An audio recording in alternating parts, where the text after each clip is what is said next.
नमस्कार जय हिंद साथियों। स्वागत है आप सभी का आपके पिनाका परिवार में। और जैसा कि आपको पता है कि देखो एनटीपीसी की वैकेंसी आ चुकी है।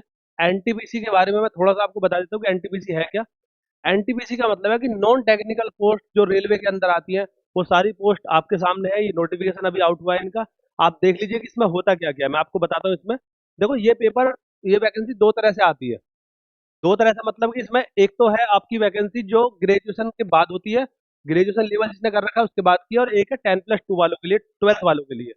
तो इसमें लगभग आपके देखो 8,113 पोस्ट यहाँ पर है, और 3,445 पोस्ट यहाँ पर है। लगभग कुछ मिला के 11,500 वैकेंसी के आसपास आपकी वैकेंसी आई है। और इसकी डिटेल की कैसे कैसे होता है, क्या होता है, उसके बारे में हम बाद में बात कर लेंगे। पहले आप ये जान लो कि देखो अब तो तैयारी शुरू कर दो। अब तो वैकेंसी आ चुकी है रेलवे के अंदर की सबसे शानदार पोस्ट यही होती है, याद रखना इस बात को। जो ऑफिशियली आईएएस पीसीएस सीजीएल से आ रही है वो अलग है, वरना ग्रुप डी की वैकेंसी आएगी आपकी। एएलपी और टेक्नीशियन की वैकेंसी ऑलरेडी आ चुकी है। तो ये नोटिफिकेशन जो आपका है ये पांचवा 2024 का नोटिफिकेशन है, ठीक है। ये पांचवा है और ये छठा है। मतलब कहने का ये है कि ये वाली वैकेंसी नोटिफिकेशन 5/2024 के अंदर ली है, और ये वाली वैकेंसी आपकी ली है 6/2024 के अंदर। होता क्या क्या, थोड़ा थोड़ा ब्रीफली बस समझ लेते हैं इसको। कि देखो इसकी जो एप्लीकेशन जो फॉर्म भरे जाएंगे वो 14 सितंबर से भरे जाने हैं। जो आने वाली 14 तारीख है इससे फॉर्म भरे जाएंगे, और 13 अक्टूबर तक इसके फॉर्म भरे जाएंगे। जो आपकी ये लिखा हुआ है ग्रेजुएशन पोस्ट, मतलब जिन्होंने ग्रेजुएशन कर रखी है वो एलिजिबल है इन पोस्ट के लिए। इनके बारे में थोड़ा थोड़ा जानते हैं कि होती क्या है। सबसे अच्छी पोस्ट इसमें आपकी है सुपरवाइजर वाली, चीफ कॉमर्शियल। एक होती है स्टेशन मास्टर की पोस्ट। देखो ये जो गुड्स वगैरह वो जैसे माल वगैरह जाता है, ये सुपरवाइजर उसमें पोस्ट होती है। स्टेशन मास्टर में अगर आप आओगे तो स्टेशन मास्टर में होता क्या है कि हर स्टेशन पे एक स्टेशन मास्टर होता है जिसको कवर करता है। एएलपी जो ट्रेन चलाता है, ट्रेन मैनेजर जो गुड्स गार्ड है ना, पहले इसको गुड्स गार्ड बोलते थे, अब इसका नाम ट्रेन मैनेजर रख दिया है। तो ये ट्रेन मैनेजर की जो पोस्ट है, ये जो ट्रेन चलती है तो उसमें पीछे की साइड में जो बैठता है बंदा उसको ट्रेन मैनेजर बोलते हैं। और स्टेशन मास्टर स्टेशन पे रहता है। एएलपी या एलपी जो होता है वो ट्रेन को चलाता है। ये इस तरह चीज चलती है। उसके बाद में जूनियर अकाउंटेंट की इसमें टाइपिंग मांगी है, और सीनियर क्लर्क की इसमें भी टाइपिंग मांगी है। उसके बाद अगर सैलरी की बात करूं तो लेवल 6 में सबसे ऊंची पोस्ट इसमें दो ही है। एक स्टेशन मास्टर की है, और एक है आपका कॉमर्शियल, चीफ कॉमर्शियल वाली।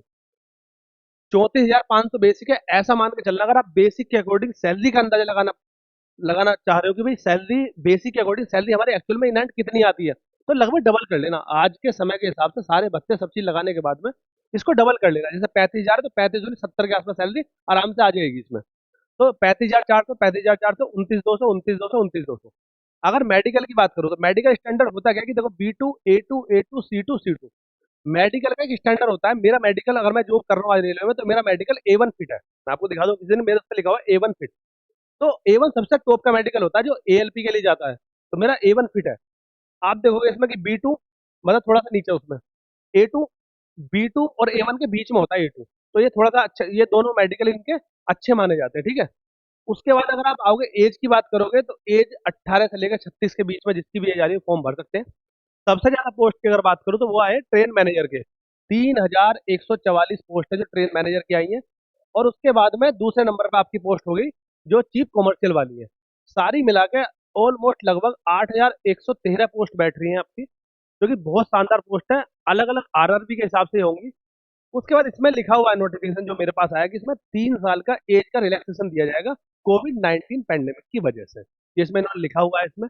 उसके बाद अगर आप आगे चलोगे तो आगे इन्होंने दे रखा है फिर, ये आपके अंडर ग्रेजुएशन वाली पोस्ट दे रखी है, ठीक है। अंडर ग्रेजुएशन वाली पोस्ट कितनी है, 4 पोस्ट इधर है और 5 पोस्ट आपकी इधर है।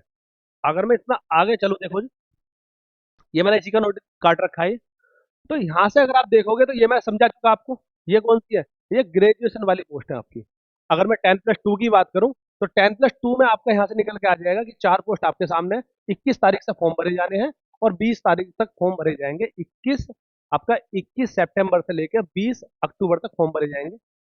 फीस वगैरह की मैं पूरी डिटेल वीडियो, मेडिकल में क्या होता है, A1 क्या होता है, A2 क्या होता है, A3 क्या होता है, एज का क्या है, फॉर्म कैसे भरे, पेपर कैसे। मुझे 4 साल सर्विस हो गई रेलवे में करते हुए। और मैं भी शायद ये सब फॉर्म एनटीपीसी मैंने दिया था उस समय पे, एएलपी मैंने दिया था, तो मुझे 2019 वाली भर्ती से मैं लगा हुआ हूँ। उसके बाद में अगर बात करूँ इसमें, देखो 21,700 सैलरी। सैलरी के लिए अगर पता करना चाह रहे हो कि इन हैंड सैलरी कितनी है, लगभग डबल कर लेना अंदाजे में। 21,700 का मतलब है 21,000 का डबल, 42,000 आपके हाथ में लगभग इन हैंड आ जाएगी। 19,900 लगभग 20,000 है, तो 40 के आसपास, 40 से थोड़ा बहुत कम, 1,000 2,000 कम, ये 38-40,000 के आसपास इनमें आ जाएगी आपकी पोस्ट। तो ये आपकी सारी पोस्ट होगी। एज 18 से 33 साल है। इसमें भी लिखा हुआ है कि पैंडेमिक की वजह से 3 साल आपको दी जाएगी इसमें, ये ना 3 साल इसमें दी जाएगी आपको। और अगर इस नोटिफिकेशन की बात करें तो मेडिकल स्टैंडर्ड और पूरा नोटिफिकेशन हम डिटेल में इस पर डिस्कशन कर लेंगे, लेकिन वैकेंसी आ चुकी है, पढ़ना शुरू कर दे। और हमारे आज ही 10,000 सब्सक्राइबर पूरे हुए हैं। इसके बेस पर हम एक कोर्स लॉन्च करने वाले हैं आज, जो कि एनटीपीसी के मद्देनजर होगा, बिल्कुल एकदम मलाई की तरह होगा कोर्स। कि हम लोग क्या करेंगे, उस आधा घंटे अगर हमारी मैथ की क्लास चल रही है तो उस आधा घंटे में हम सारी चीजें याद करने और समझने और कैलकुलेशन पर फोकस करेंगे। सीधा सीधा पता है कि देखो आप कुछ भी पढ़ते रहो, कैसे पढ़ते रहो, लेकिन हमारा जो फोकस रहने वाला है वो रहने वाला सीधा कि अगर आप आधा घंटे के लिए आए हो तो वो आधा घंटा आपके 2 घंटे के बराबर होना चाहिए। हम अपने पास से इतना कंटेंट, इतनी ट्रिक, इतनी चीजें निकाल के लाएंगे आपके सामने कि हम सीधा सीधा आपको याद कराएंगे। आजकल कंपटीशन देखो, हर बुक में, हर टीचर के नोट्स में, हर चीज में सब चीज मिलेगी आपको। बशर्ते आपको याद कितना है। पेपर में क्या रहता है कि याद कितना है आपको, हम लोग याद कराने फोकस करेंगे, ठीक है। मैथ के लिए तो ऐसा है कि मैथ के लिए तो आपको बिल्कुल डरने की जरूरत है नहीं। अगर आपका मैथ कितना भी कमजोर है, मैं हूँ उसके लिए। मैं तो बहुत शानदार तरीके, जैसे मैं मान के चलो कि रेशियो में अगर मैं आपको सिक्के वाले क्वेश्चन पढ़ाऊंगा ना, तो सिक्के वालों के एक पीडीएफ अपने टेलीग्राम चैनल पर लगभग 50-60 क्वेश्चन जितने भी पेपर में पूछे गए उसकी आपको मिलती रहे। महिला पुरुष आपने पढ़ा तो महिला पुरुष के हर वैरायटी क्वेश्चन आपको मिल जाए, वो बेसिक क्वेश्चन। अगर 25 क्वेश्चन मैथ के आते हैं तो उनमें से 23 क्वेश्चन बहुत आसान, या 20 क्वेश्चन बहुत आसान और 3 क्वेश्चन थोड़े अच्छे से और 2 क्वेश्चन मुश्किल। आजकल पब्लिक इन 2 क्वेश्चन पे लगी पड़ी है। आप समझो इस बात को। आपकी कैलकुलेशन अच्छी हो, गुणा भाग अच्छी हो, आपने पहाड़े क्यूब याद कर रखे हो, कोई नहीं रोक सकता आपको। थोड़े मैथड तरीके लगाने आते हो बस, ठीक है। उसके लिए मैं बैठा हूँ, डिटेल कभी बाद में बात करेंगे। लेकिन आपकी भर्ती आ चुकी है और इसको थोड़ा सा सीरियस लो और अपना जल्दी से अपनी पढ़ाई में लग जाओ, क्योंकि एक पेपर निकालोगे तो आरपीएफ भी निकलेगा इधर से आपका एसएससी जीडी भी निकलेगा, उधर से आपको ग्रुप डी आ रहा है वो भी निकलेगा इसका। दिसंबर में ग्रुप डी का नोटिफिकेशन आने वाला है इसका, ठीक है। तो मतलब एक तरफा सारे पेपर निकलेंगे, बहुत गोल्डन चांस है, बहुत गोल्डन पीरियड है आपकी तैयारी के लिए। तो आप लोग इस समय बहुत सीरियस हो जाइए। जो हमसे होगा, अगर आपको हमारे चैनल से कुछ चाहिए, सब हर चीज की नोटिफिकेशन आपको सबसे पहले मैं दूंगा लाकर। जरूरत पड़ी तो जो बंदे ऑलरेडी जॉबों पे हैं, मेरे साथ के बंदे वहीं पे लगे हुए हैं, मैं ऑफिस जाता हूँ डेली, तो मैं इन सबके छोटे छोटे इंटरव्यू या क्लिप वगैरह मैं समझाने के लिए भी, कैसी पोस्ट होती है, क्या होती है, कौन क्या करता है, मैं उसको डाल दूंगा आपको दिखाने के लिए। और जितनी भी हेल्प मुझसे हो पाएगी, मैं सबसे पहले नोटिफिकेशन आपको दूंगा इस चैनल पर। और आप अगर इस तरह की जर्नी में जाना चाह रहे हैं तो आप हमसे जुड़ सकते हैं, चैनल को सब्सक्राइब कर सकते हैं। और जय हिंद सभी को।